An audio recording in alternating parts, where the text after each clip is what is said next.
It is with great pleasure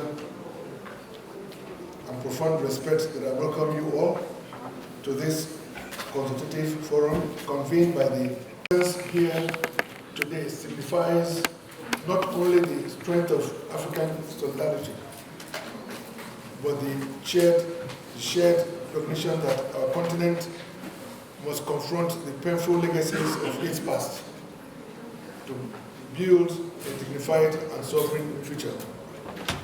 The committee I have the privilege to chair was formally established by the Nigerian Senate in July last year with a mandate to, as solemn as it is, with a mandate as solemn as it is historic to address the centuries-old injustices inflicted upon our peoples through slavery, colonization, exploitation, systemic discrimination, both historical and contemporary. This forum, organized as a strategic engagement with Your Excellencies, aims to foster dialogue, share insights, and forge practical collaborative pathways for advancing across the African continent. The work before us is neither symbolic nor ceremonial. It is structured, evidence-based, and far-reaching. Our committee is guided by a specific terms of reference that reflects on the weight of our responsibility. That is, to address historical and systemic injustices that have long dehumanized and marginalized various groups and communities within Nigeria and the broader African diaspora. 2, to collate credible evidence of wrongdoings by individuals, states, corporations, and other institutions, past and present, and make concrete recommendations for appropriate compensation and redress. 3, to pursue the return of looted cultural artifacts and heritage materials taken during colonial conquest or illicit trade, including leveraging international legal frameworks and institutions to seek restitution and financial reparations where applicable. 4, to identify and interrogate historical injustices, establish dialogical frameworks, and propose legal and policy templates that are in alignment with national constitutions and international conventions. This will include collaboration with both local and international experts across fields: law, history, anthropology, economic, and diplomacy. 5, to evolve a holistic national and regional strategy that reflects the complex intersections of culture, justice, and economic sustainability. And lastly, to interrogate and challenge ongoing neo-colonial structures and practices that sustain economic and institutional subjugations in Nigeria.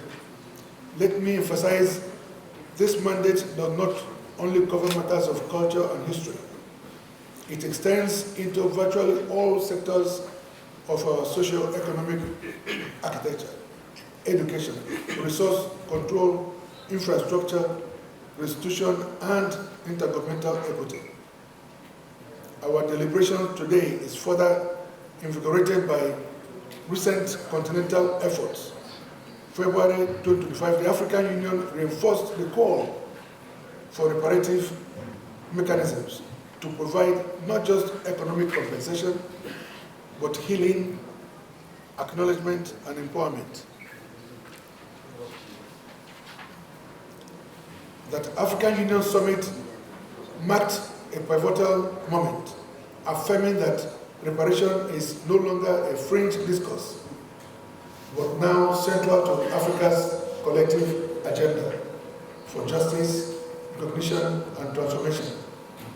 It is in this context that we engage you Your Excellencies. Your insights, diplomatic experiences, policies, perspectives are crucial to shaping what must become an African-wide position, a unified voice that will reverberate in international chambers and court of justice. Together, we must construct a strategy that is both morally grounded and diplomatically effective. Permit me to clarify once again the core concept at the heart of our discourse. Reparation refers to making amends for past, current, and subsequent wrongs through monetary payments, policy shifts, symbolic gestures, or institutional reforms.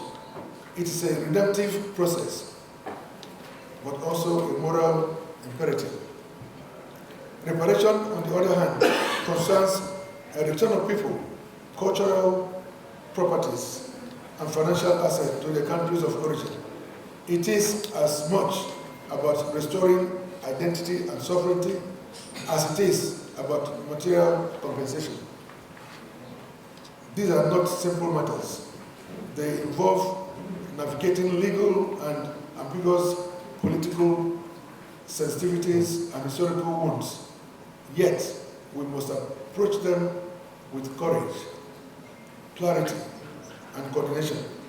The road ahead will demand not just advocacy, but intellectual vigor and rigor, legal expertise, and continental unity.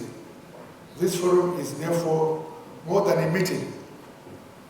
It is a remarkable moment in time, a moment for redefining Africa's place in history, not as a victim seeking sympathy, but as a continent asserting its rightful place in global justice conversation, demanding accountability, restitution, and respect.